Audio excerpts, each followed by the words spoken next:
क्योंकि जब नकल करने पर आते हैं तब हम वैसे होने भी तो चाहिए जैसे वो है, उतनी शक्ति हम में होने भी तो चाहिए जो उनमें है, तभी तो आप किसी की नकल कर सकते हैं, वरना नकल कैसे करेंगे। अब मान लीजिए कि कोई है जो ये पिक्चरों में होता है ना, ये जो हीरो ने खुद बड़े बड़े जो यहाँ से कूद जाना वहां, ये खुद नहीं करते, उनके जैसा कोई दिखता है वो करता है, तो वो सब उनके जैसा दिखना पड़ेगा ना। एकदम ही अलग व्यक्ति होगा कि किसी की मान लीजिए ऊंचाई 6 फुट होगी और 4 फुट वाले को वैसा बना देंगे तो लग सकता है एक। तो नकल कब कर सकते हो? जब वैसे हो। हम भगवान जैसे हैं क्या? वैसी शक्ति है क्या? वैसा ज्ञान है क्या? लोग बताते हैं कि हमको भगवान ने ये किया, भगवान ने वो किया, भगवान ने क्या किया ये तो असल में किसी को पता ही नहीं।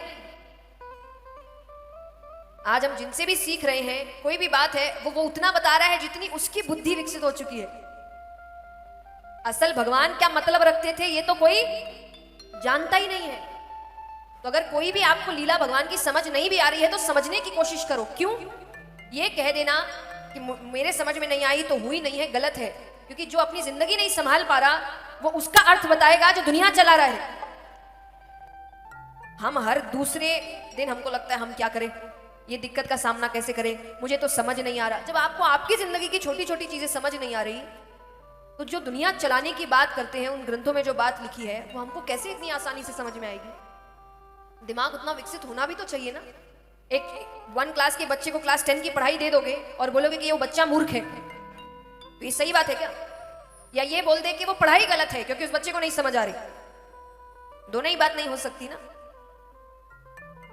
तो वेद शास्त्र को समझने में समय लगता है, इसीलिए तो कहा गया है कि इनको समझने के लिए गुरु होना चाहिए, वरना आप गलतियां कर बैठते हैं। और गलती करे भी तो कोई दिक्कत नहीं, गलती का अर्थ ही है कि आप सीख रहे हैं। कभी कोई भी नए काम को जब आप करने जाते हैं तो आप 10 काम अच्छा करेंगे, उसमें से एक गलती होगी, लेकिन अगर उस गलती से आप काम ही नहीं करेंगे तो कैसे चलेगा।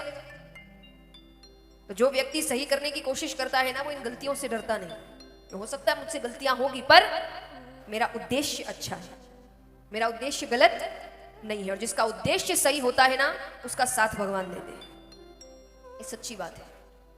तो यहां पर समुद्र मंथन आरंभ होता है तो भगवान महादेव जी ने विष ग्रहण किया। अब मंथन फिर से आरंभ करते हैं। मंथन करने के बाद जैसे जैसे मंथन कर रहे हैं कई चीजें निकलती है। कामधेनु गाय, उच्च श्रेवा घोड़ा, लक्ष्मी माता हाथ में वरमाला लिए निकलती है।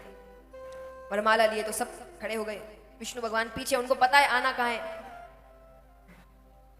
सबके सामने से गुजरती है, देवताओं के सामने से गुजरती है। ज्ञानी है,